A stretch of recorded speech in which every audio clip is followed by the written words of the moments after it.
বন্ধুরা আজ কি বানাবো বলুন তো? কাঁচা আম লক্ষ্য করছেন? আজকে কাঁচা আমের বাটার ঝাল। দুটো পেঁয়াজ, কাঁচা লঙ্কা, আদা ও টমেটোর পেস্ট করে নেব।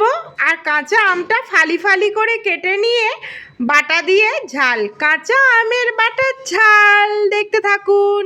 প্রথমে বাটা মাছগুলো ভালো করে ধুয়ে নুন হলুদ মাখাবো এবং আমগুলো সুন্দর ফালি ফালি করে কেটে নেব। পাচ্ছেন আমগুলো কি পাতলা পাতলা, একেবারে সরু সরু ফালি করেছি। এই দিয়েই বানাবো আজকে বাটা মাছের ঝাল। প্রায় উত্তপ্ত তেলের মধ্যে ধীরে ধীরে বাটা মাছগুলো ছাড়বো।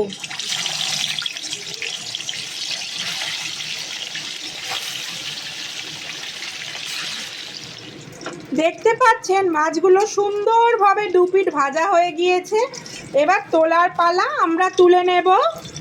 কড়াইয়ের অবশিষ্ট তেলে বাটা মশলা যোগ করছি। লবণ দিলাম, হলুদ দিলাম, রংটা আসার জন্য কাশ্মীরি চিলি পাউডার দিলাম। এবার কষাবো। মশলা কষানো হলে পরিমাণ মতো জল দেব এবং জলের মধ্যেই কাঁচা আমের ফালিগুলো দিয়ে দেব, ফুটবে। দেখছেন মশলা কষে তেল ছেড়ে গেছে। এবার জলটা দেব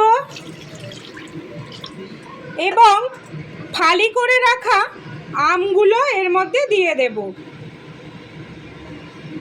ফুটবে, ঝোলটা খানিকটা ফুটে এলে তারপর মাছগুলো ছাড়বো। এবার দেখুন মিনিট পাঁচেক ফোটার পর আমগুলো বেশ নরম হয়ে গিয়েছে। এবার ওপর দিয়ে বাটা মাছগুলো আমরা দিয়ে দেব। বাটা মাছগুলো আরও মিনিট পাঁচেক ফুটলেই তৈরি আম দিয়ে বাটার ঝাল, কাঁচা আমের বাটার ঝাল। ঝোলটা ফুটে গা মাখা হয়ে এসছে। এবার চিনি দিলাম। টক ঝাল মিষ্টি খেতে বেশ ভালোই হবে।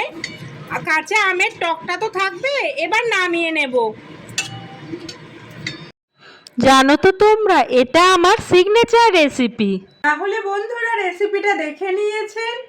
কাঁচা আম দিয়ে বাটার ঝাল, টক ঝাল মিষ্টি, খুব সুন্দর রেসিপি। আর আমে প্রচুর ভিটামিন সি থাকে। আরও পুষ্টিগুণে ভরপুর কাঁচা আমের এই রেসিপিটা সবাই বানাবেন, খুব ভালো থাকবে।